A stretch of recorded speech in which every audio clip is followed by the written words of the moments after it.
खड़े हैं जयपुर शहर के आराध्य गोविंद देव जी के साथ जंतर मंतर और ऐतिहासिक सुशोभित हवा महल विधानसभा क्षेत्र में, जहां पर कांग्रेस और भाजपा दोनों ने ही नए उम्मीदवारों पर दांव लगाया है। जहां पर कांग्रेस ने आर तिवारी को यहां पर मैदान में उतारा है, वहीं बीजेपी से बाल मुकुंद आचार्य यहां पर अपना भाग्य आजमा रहे हैं। दोनों के बीच देखा जाए तो इस बार कांटे की टक्कर देखी जा रही है, लेकिन लोग जो मतदाता है वो किसे चुनेंगे, उन्हीं का जो मिजाज है, सियासी मिजाज है, उन्हीं से जानने की हम कोशिश करते हैं। तो चलते हैं मतदाताओं के बीच और जानते हैं सियासी माहौल। अब हवा महल विधानसभा में क्या है कि बिल्कुल नए आदमी को टिकट दिया है बीजेपी ने, अब उसको हम जानते नहीं है, तो अब देखो क्या होता है आगे। बिल्कुल बाबा लोगों को टिकट दिया है। लहर क्या है यहाँ के देखा? लहर तो अभी कुछ ऐसी बनी नहीं है, मगर लहर तो कांग्रेस की ज्यादा चल रही है। और क्या देख रहे हैं माहौल, क्योंकि अब तो 3-4 दिन ही बचे हैं मतगणना में, क्या सोच रहा है मतदाता, क्या सोच के साथ वोट देगा? अभी तो ऐसा कोई सोच नहीं है, मिली जुली सरकार बनने की मेरे को लग रहा है। अब दोनों की टक्कर रहेगी बराबर की, करीब करीब सीटें बराबर सी आएगी। हाँ, 5-10 सीटें इधर उधर हो जाए, बाकी बराबर सा ही लग रहा है। क्या है इधर ब्राह्मण और मुस्लिम मतदाता बात करें तो दोनों ही वोटर समान है यहाँ पर, तो सबसे ज्यादा जो जीत हार का है गणित वो कौन तय करेगा? भाई जीत हार का गणित क्या है कि मोमडन्स पूरे 99% वोट देते हैं, हिंदू 65% देते हैं, बस ये फर्क है और कोई फर्क नहीं है। हिंदू जाते नहीं है वोट देने, 35% आदमी वोट देने नहीं जाता हिंदुओं में से। तो पहले तो यहाँ पे कांग्रेस के हाँ, और मोमडन्स में क्या 99% वोट देने जाते हैं लोग, बस ये फर्क है। तो नए दोनों ही नए प्रत्याशी, तो ऐसे में क्या असमंजस है, क्या सिंबल को देखकर वोट देंगे फिर? अब दोनों ही नए प्रत्याशी है, तो अब जैसे अगर आदमी को सही लगेगा वो उसको ही देगा। अभी तो कोई मतलब ऐसा रुझान नहीं बना भाई अपने महेश जोशी इनको देना ही है, ये अपना काम कराएंगे या ये अपना विकास करेंगे। अब क्या कह सकते हैं नए आदमियों के लिए। तो बिल्कुल अभी इस बार देखा जा रहा है विधानसभा 2023 में कि मतदाताओं का जो रुझान है वो असमंजस की स्थिति में है, क्योंकि अगर इस सीट की बात करें तो दोनों ही नए चेहरे हैं। सिंबल को देखकर यहाँ पर एक बार रुझान बदलेगा। आपसे बात करें कि यहाँ कल मोदी का दौरा है, प्रचार स्टार, तो क्या उसके बाद कुछ रुख चेंज हो सकता है क्या हवा का? अब ये तो क्या कह सकते हैं अभी कल क्या होगा, मगर दौरा तो कल है उनका। अब मतदाता का जैसे रुझान चेंज भी होगा तो ऐसी सीटों पे नहीं होगा जो नए प्रत्याशी जहाँ लगाए गए हैं, क्योंकि वहाँ अब हमारे उधर सिविल लाइन में मैं रहता हूँ, हवा महल पे अपनी दुकान है, तो उधर अब वो नया है गोपाल शर्मा। अब हमने उसको कभी देखा नहीं, उसने हमारी गलियाँ ही नहीं देखी है, वो तो गूगल से गलियाँ देख रहा है। तो अब जब हमारे को आके कोई बोलेगा नहीं भाई ये काम है, हम किसको जाके बोलेंगे कहाँ रहते हैं क्या, अभी इसलिए थोड़ा सा असमझ में है दोनों ही तरफ से, दोनों ही पार्टियों। हाँ, दोनों ही पार्टियों में। तो कमोबेश कांग्रेस और भाजपा दोनों ही प्रत्याशियों के यहाँ पर एक ही जैसी स्थिति, क्योंकि दोनों ही नए चेहरे हैं। ऐसे में मतदाता यहाँ पर कंफ्यूज की स्थिति में कि हम किसे चुनें। हालांकि कल स्टार प्रचारक नरेंद्र मोदी जो पीएम है वो उनका जयपुर में यहाँ पर रोड शो होगा। उसके बाद ये भी माना जा रहा है कि जो सियासी हवा का रुख है वो बदल सकता है, कहीं ना कहीं बदलाव की जो बयार है वो किस रूप में होगी ये तो आगामी मतगणना 3 दिसंबर को होगी, उसी में साफ होगा। फिलहाल यहाँ पर मतदाताओं के और भी हम जानना चाहते हैं कि और क्या सोचता है मतदाता।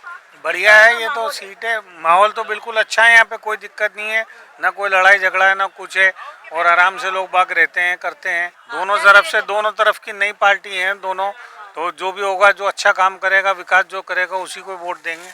अभी मजबूती किसकी दिख रही है आपको यहाँ पर? अभी तो अगर नरेंद्र मोदी जी यहाँ आ रहे हैं तो उनकी मजबूती दिख रही है, क्योंकि वो यहाँ पहली बार ही आ रहे हैं जयपुर के अंदर, तो इधर अभी इससे पहले तो आए नहीं, अब आए तो अब देखो अब क्या होता है, कुछ कह नहीं सकते इसके लिए।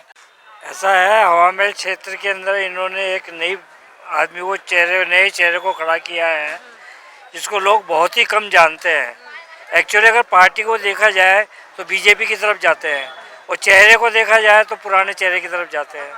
इसलिए अभी कोई निश्चित नहीं है मतदाता कि हम किसको वोट दें। तो पुराने चेहरे में तो जो बात जारी है तो उनका तो टिकट कट चुका है, महेश जोशी जो यहाँ पर पहले विधायक थे। हाँ, लेकिन जो कांग्रेस पार्टी का जो चेहरा है वो लोकल है और ये बीजेपी का जो चेहरा है वो लोकल नहीं है। लेकिन अगर आदमी या मतदाता जो भी उसको वोट देना चाहेगा, पार्टी को वोट जाएगा तो बीजेपी ही जाएगा। ज़्यादातर हिंदुओं का रुझान बीजेपी की तरफ ही है। है ना, मोदी को वोट देते हैं क्योंकि है ना जो चेहरा है ना हिंदू सनातन धर्म के लिए है, तो इसलिए है ना जो क्योंकि मोदी को बचाना हमको है ना, जो अगर हिंदू धर्म को बचाना है, सनातन धर्म को अगर बचाना है तो हमें है ना मोदी को वोट देना है। अब हमारे को तो बीजेपी का लग रहा है रुख। क्यों? ये जो कांग्रेस है ये एक विशेष वर्ग को जो ज़्यादा तवज्जो देती है, उस वजह से। और क्या सोच है मतदाताओं की इस बार? मतदाताओं के हिसाब से अभी तो बीजेपी की लहर है।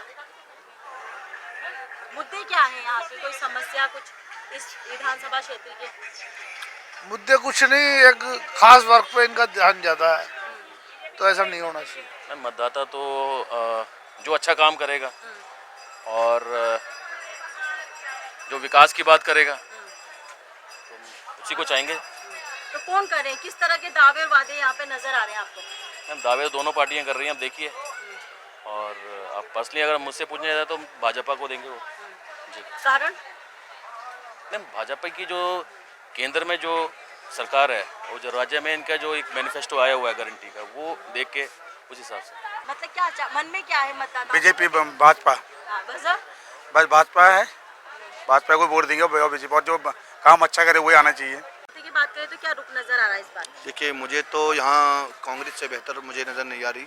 पिछली 5 साल से मैं देख रहा हूँ लगातार कांग्रेस तेज़ी से काम कर रही है और राजस्थान के अंदर बहुत विकास के साथ में काम किया है कांग्रेस ने, और रहेगा इंशाल्लाह कांग्रेस ही रहेगा आगे चले।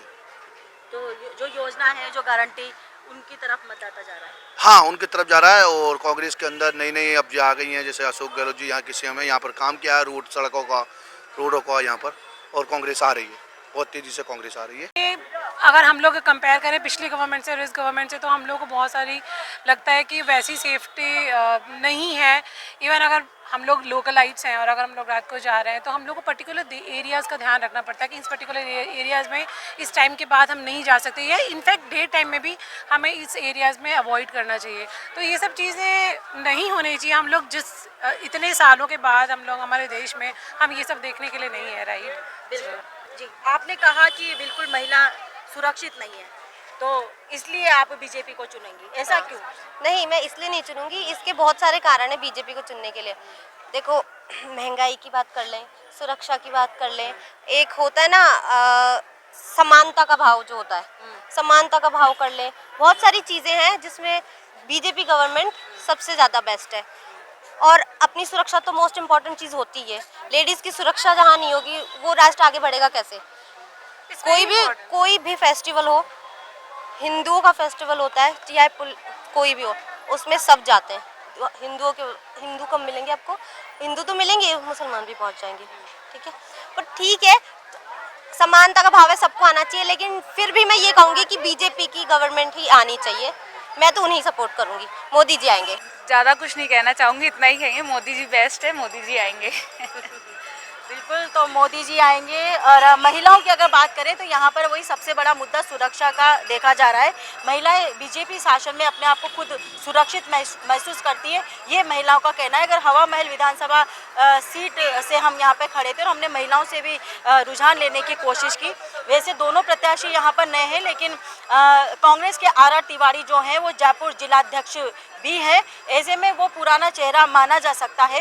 लेकिन कई लोगों का यहाँ पे रुझान ये भी आया कि जो बाल मुकुंद आचार्य हैं वो नए हैं ऐसे में, लेकिन वो महंत है और एक बीजेपी सिंबल से वो यहाँ पे प्रत्याशी है।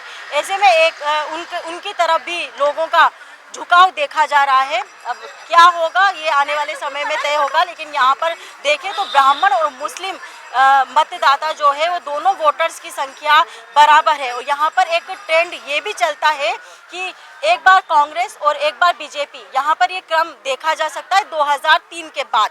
और अगर ये बात करें कि एक संयोग यहाँ पर देखा जाता है कि जो इस सीट हवा महल विधानसभा सीट से जो विधायक रहता है सरकार उसी की ही यहाँ पर चुनी जाती है। ऐसा भी यहाँ पर अजब गजब सहयोग देखने को मिलता है।